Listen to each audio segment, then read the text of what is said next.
आज मैं आत्मबोध समाज सत्य सनातन निजनाम की तरफ से यह बताना चाहता हूँ कि आज जो सत्संग का जो आयोजन किया गया है, सच्चर्चा का जो आयोजन किया गया है, इस आयोजन का मेन मकसद क्या है, लोग सच्चर्चा सत्संग क्यों कराते हैं, ये आज काल से सत्संग का कार्यक्रम, सच्चर्चा का कार्यक्रम ऋषि मुनियों के द्वारा जो स्थापित हुआ, समाज में जिस चीज की बात रखी गई, सत्य की बात जो रखी गई, उस सत्य की बात को बताने के लिए सत्संग ही एक आधार है। यहाँ दो पद्धति है, एक जो है संसारिक ज्ञान, भौतिक शिक्षा पाना, और दूसरा है गुरुकुल में जाकर के आध्यात्मिक शिक्षा पाना, जो दीक्षा के नाम से प्रचलन है। तो शिक्षा को संसार चलाने के लिए शिक्षा की भी जरूरत है, लेकिन अपने आप का भेद जानने के लिए, इस आत्मा को जानने के लिए, परमात्मा को जानने के लिए, भगवान को जानने के लिए, सतगुरु को जानने के लिए दीक्षा की जरूरत है। लेकिन ये समाज शिक्षा तो बहुत ग्रहण किया, लेकिन दीक्षा छूट गई, जिसका कारण हुआ कि समाज में कुरीति फैलना। आज हमारे देश में, इस भारत भूमि पर तमाम शास्त्र हैं, तमाम ग्रंथ हैं, उनमें गीता को सबसे बड़ा महत्व दिया जाता है। गीता भी एक ग्रंथ है, जिसके माध्यम से मैं समाज को बताना चाहता हूं कि गीता एक ऐसा ग्रंथ है कि अगर उसका पूरी तरह से, अच्छी तरह से उसका अध्ययन कर लिया जाए तो भवसागर तो आप पार नहीं होंगे, लेकिन इस आडंबरवाद से आप बाहर निकल जाएंगे। क्योंकि बहुत सारे लोग गीता का पाठ करवा रहे हैं, गीता को बता रहे हैं, लेकिन मैं उन लोगों को बताना चाहता हूं कि जो गीता लिखी गई, जिस टाइम लिखी गई है, वो गीता किस ज्ञान के चलते लिखी गई है। वो महापुरुष कौन सा ज्ञान जानते थे, जिनको आज कृष्ण भगवान कहा जाता है, जिनको जोगेश्वर कहा जाता है। क्या वो गीता पढ़ करके ज्ञान बताए, क्या गीता सुन करके ज्ञान बताए, या किसी का उधारी लेकर के ज्ञान बताए? नहीं, उन्होंने अपने योग साधना के बल पर, अपने ज्ञान के बल पर, अपने निज के बोध के बल पर वैसे गुरु के शरणार्थ हुए। संदीपन मुनि के आश्रम में उन्होंने भौतिक शिक्षा और सांसारिक शिक्षा, जो जिसको कहा जाता है, जिसको भौतिक शिक्षा कही जाती है, किताबी शिक्षा कही जाती है, उसको ग्रहण किए। लेकिन आध्यात्मिक शिक्षा उन्होंने दुर्वासा ऋषि से प्राप्त की। उस आध्यात्मिक शिक्षा को पाने के बाद उन्होंने मंथन किया, ज्ञान की उत्पत्ति किए, तब जाकर के गीता का सबको पाठ पढ़ाए, गीता का उपदेश दिए।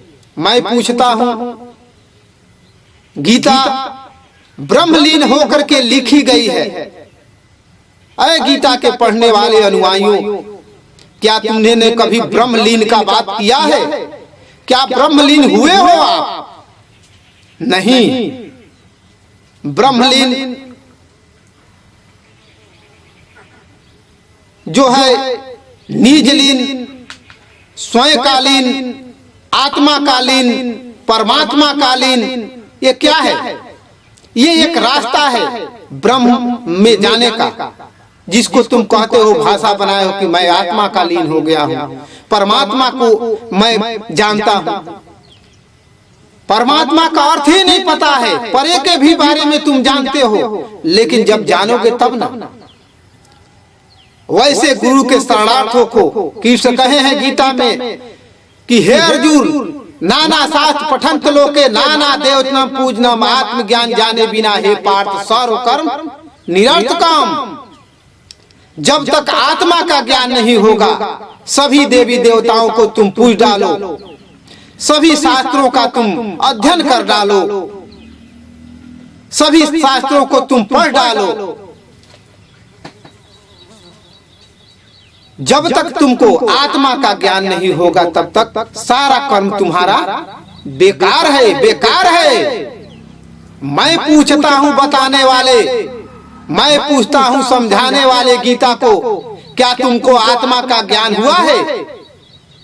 गीता का उपदेश देना गलत नहीं है, गीता की बात बताना गलत नहीं है, लेकिन तुम कहते हो यही सत्य है, वो सत्य नहीं है। जैसे एक धान ले लो और धान के अंदर जो है, जब उसकी कुटाई करोगे, उसकी छिलाई करोगे, तो उस पर एक बोकला है, उस बोकले को जब निकालोगे तो उसके अंदर तब चावल जाकर के मिलेगा। उसी तरह जो गीता का किताब है वो क्या है? एक बोकला है, लेकिन चावल उसके अंदर है। चावल कौन बताएगा? कोई वैसे गुरु मिलेगा, कोई वैसे निज गुरु मिलेगा, कोई ऐसे कृष्ण जैसा गुरु मिलेगा, वो जो है छिलका हटा देगा और चावल आपको देखने के लिए मिल जाएगा, खाने के लिए मिल जाएगा, बनाने के लिए मिल जाएगा। वैसे ही ज्ञान आपके अंदर है, और गीता क्या है? एक जो है नक्शा है, जिस नक्शे को पढ़ करके उस सतगुरु, उस भगवान तक पहुंचा जा सकता है। गीता में वो ज्ञान नहीं है, वो कहते हैं मैं इसमें नहीं हूं। उन्होंने वर्णन किया है गीता का कि सभी शास्त्रों को काट दिया है, आत्मा को जलाई नहीं जा सकती, हवा से सुखाया नहीं जा, शस्त्र उसको काट नहीं सकता। लेकिन गीता का ही पढ़ने वाले लोग आत्मा की आहुति देते हैं। आत्मा को बना करके मैं देखा हूं कि इसमें सभी भूत देवताओं को जलाया जा सकता है। जब भूत भी कहे हैं कि भूतों में महाभूत मैं हूं, नदियों में गंगा मैं हूं, वृक्षों में महावृक्ष मैं हूं, फिर तुम किस भूत को काटने चलो? जो मुझे जान करके पूजा करता है और जो मुझे मान करके पूजा करता है, मैं उसी में उसको प्राप्त हो जाता हूं। लेकिन मैं पूछता हूं, क्या तुम लोगों ने, आप लोगों ने उनको जाना है, उनके ज्ञान को जाना है, ब्रह्मलीन होने की विद्या को जाने हैं? नहीं जाने हैं। ये क्या है? ढोंग पाखंड को दूर करो, गीता का सच्चा उपदेशी बनो। वो यहां से चढ़ करके ब्रह्म में चढ़ करके लीन होकर के गीता लिखी गई है। क्या ब्रह्म में चढ़ने की विद्या मालूम है? नहीं मालूम है तो सच्चे फकीर, सच्चे मोसी, सच्चे निज नाम गुरु की तलाश करो और गीता का ज्ञान जानो। वो पढ़ने से कुछ नहीं होगा, पढ़ने से क्या होगा? थ्योरिकल ज्ञान प्राप्त होगा, लेकिन उस ब्रह्मलीन में कैसे तुमको होना है, उस आत्मा को कैसे जानना है, उस परमात्मा को कैसे जानना है, कृष्ण को कैसे जानना है, भगवान को कैसे जानना है, ईश्वर को कैसे जानना है, जब तक आप ब्रह्मलीन नहीं होंगे, जब तक आप अपने में स्वयं में समाहित नहीं होंगे, तब तक ले उस गीता का ज्ञान अधूरा है। गीता का ज्ञान अधूरा है। सिर्फ कहने से, अच्छी अच्छी बात, अच्छा अच्छा गुणगान करने से वो न जानते थे, कृष्ण भगवान न जानते थे उस गुणगान को किए हैं, तो उस विद्या को वो जानते थे। उनकी किताब कितना पढ़ी जाए, उनका फोटो लगाकर कितना अगर हम पूजा अगर चला करें, प्रभु मुझे उस ज्ञान को दे दो, वो ज्ञान कभी नहीं मिल सकता, कभी नहीं मिल सकता, क्योंकि उस मूर्ति में ज्ञान नहीं है। 3.5 हाथ की शरीर वाले मूर्ति में ज्ञान है, इस मूर्ति को कहा गया है। लेकिन आप क्या करते हैं? गीता का पाठ करते हैं, और गुटखा खा करके उधर थूकते हैं, पान खा करके उधर थूकते हैं। ये गीता का पाठ नहीं है। गीता के नाम पर आप कलंकित कर रहे हैं, उस कृष्ण भगवान को कलंकित कर रहे हैं। आड़ में जाते हैं, क्या खींचते हैं, ले आओ यार अच्छा वाला सिगरेट लेकर के आओ, मैं भी पी लूं। ये क्या है? ये गीता का उपदेश नहीं है। अरे गीता का तो उपदेश प्रेम का उपदेश है, सार है। अगर गीता के सच्चे उपदेश को अगर तुम जान जाओ तो वही सच्चा सार है। लेकिन उस सार को उसमें लिखा नहीं गया है। वो स्वप्न है। जैसे कोई चीज कार्य कोई करता है और उस कार्य का वर्णन करता है, वैसे ही उन्होंने वर्णन सिर्फ किया है, उसमें है वो नहीं है। किसके पास? उन्होंने कहा है मैं हर युगों में आता हूं अर्जुन, लेकिन जो मुझे जान करके पूजा करता है वो मेरे परम धाम को जाता है, और जो मुझे मान करके पूजा करता है मैं उसी में उसको प्राप्त हो जाता हूं। तो आप तो गीता को मान करके पूजा कर रहे हैं, जानकर कहां कर रहे हैं? इस संसार का नियम है कि जो एक बार एक शरीर में आ जाता है वैसी शरीर नहीं आती है। आप वही बना करके पूज रहे हैं कि मुरलीधर आएंगे। मुरलीधर फिर नहीं आएंगे। मुरलीधर जरूर आएंगे, लेकिन हमेशा मुरली लेकर के ही नहीं आएंगे। अगर हमेशा मुरलीधर ही आते, हमेशा एक ही व्यक्ति आता, तो फिर दूसरे की आने की क्या जरूरत होती? पहले आजकल में ब्रह्मा विष्णु महेश आए, जब जरूरत पड़ी, फिर जरूरत पड़ी तो राम बन करके आ गए, फिर जरूरत पड़ी कृष्ण बन करके आए, फिर जरूरत पड़ी रविदास बन करके आए, बुद्ध बन करके आए। फिर आप उसी में खोज रहे हो, कैसे मिलेंगे?